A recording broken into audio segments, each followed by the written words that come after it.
شیطان ہر ایک پہ وار کرنے کی کوشش کرتا ہے اور ہر ایک کو دیکھ کر، اس کے منصب اور عہدے کو دیکھ کر اور اس کے مزاج کو دیکھ کر وار کرتا ہے اس پہ۔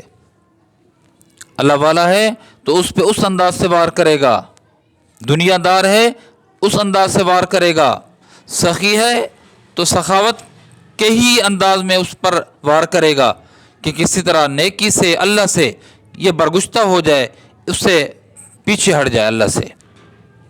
یہ وار ہیں اور خطرناک وار ہیں، عام آدمی کو تو اس کو پتہ ہی نہیں چلتا۔ حضرت جنید بغدادی کتنی بڑا اللہ والے ہیں، یہ فرماتے ہیں میرے دل میں خواہش ہوئی کہ میں شیطان سے ملوں، کسی طرح میری شیطان سے ملاقات ہو جائے، میں نے کچھ اس سے ایک بات پوچھنی ہے، اور اللہ سے دعا بھی کی کہ اللہ شیطان سے میری ملاقات کرا دے۔ ایک دن آپ نماز پڑھ کے باہر نکلے مسجد سے، ایک آدمی کو بوڑھے آدمی کے روپ میں جھک جھک کے چلتے ہوئے دیکھا، اور دیکھا کہ وہ سلام کر رہا ہے۔ فرمایا کون ہے تو؟ کہا وہ ہوں جس سے آپ کو ملنے کی آرزو تھی۔ حضرت سمجھ گئے کہ یہ ابلیس ہے۔ اچھا ابلیس ہو؟ کہا ہاں۔ کیوں مجھے یاد کیا؟ ابلیس نے کہا کیوں میری ملاقات کے متمنی تھے؟ فرمایا میں نے ایک بات تجھ سے پوچھنی ہے، اس لیے میں متمنی تھا کہ کسی طرح آپ سے ملوں۔ پوچھو جنید، پوچھو کیا پوچھنا ہے؟ تو حضرت جنید بغدادی نے فرمایا پوچھنا یہ ہے کہ جب اللہ رب العزت کے قرب میں تھا، اللہ کی نعمتوں سے فیضیاب ہو رہا تھا اور اللہ رب العزت کا خاص اور مقرب تھا، جب اللہ نے تجھے یہ کہا کہ آدم کو سجدہ کرو تو نے انکار کر دیا، تو انکار کرنے کی کیا وجہ تھی؟ یعنی اللہ کے احسانات، اللہ کی نعمتوں سے فیضیاب ہونا، اللہ کی قرب کی جو لذتیں ہیں اس سے یک دم ناآشنا ہو جانا، کیا مانا؟ ایسا کیوں کیا کہ آدم کو سجدے سے انکار کر دیا؟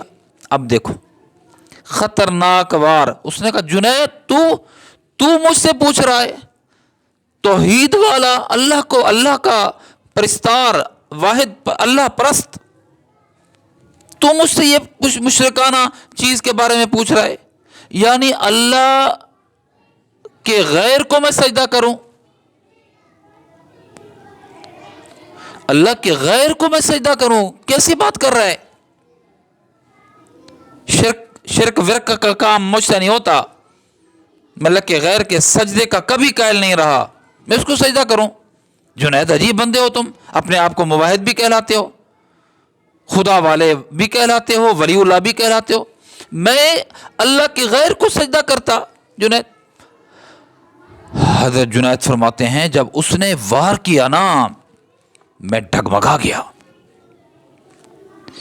میرا ایمان متزلزل، مجھے محسوس ہوا کہ یہ کیا کہہ رہا ہے کہ اللہ کے غیر کو، واقعی آدم اللہ کے غیر ہیں، اللہ کے غیر کو سجدہ؟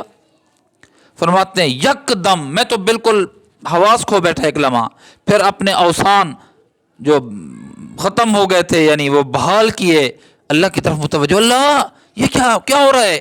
یہ ایمان کمزور ہوتا جا رہا ہے، سلب ہونے کی کوشش ہو رہی ہے۔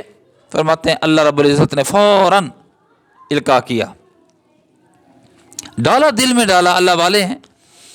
فرماتے ہیں کہ دل میں یہ اللہ نے ڈالا کہ یہ بتا کہ تجھے غیر کے سجدے کرنے کا حکم کس نے دیا تھا؟ اللہ نے دیا۔ بس فرماتے ہیں بس اب شیطان کے پاس اس کا جواب نہیں تھا، بھاگا، نکل گیا۔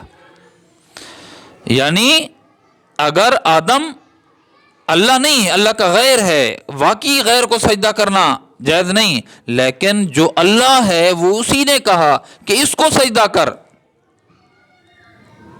تو حکم کی تعمیل یہ تو مانا نہیں تھی۔ وہ رب جو کہہ دے، میری عقل میں آئے نہ آئے، میرا دل اس کو قبول کرے نہ کرے، میرا سماج اور معاشرہ اس کو قبول کرے نہ کرے، میرے رب کا جو حکم آ گیا میں سر خمے تسلیم کر لوں، یہی بندگی ہے اور یہی نیاز مندی ہے۔ تو وہ بھاگ گیا، کوئی جواب نہیں تھا اس کے پاس. کیسے کیسے مکاری کرتا ہے شیطان. دوستو آج کے زمانے میں جہاں گناہوں کا، فحاشی کا، شرک کا، بد کرداری کا طوفان ہے، سیلاب ہے، وہاں اپنے ایمان کو بچانا یہ اللہ کی توفیق سے ہو سکتا ہے، اللہ کی مہربانی سے ہو سکتا ہے، ورنہ جو حالات چل رہے ہیں، الامان الحفیظ.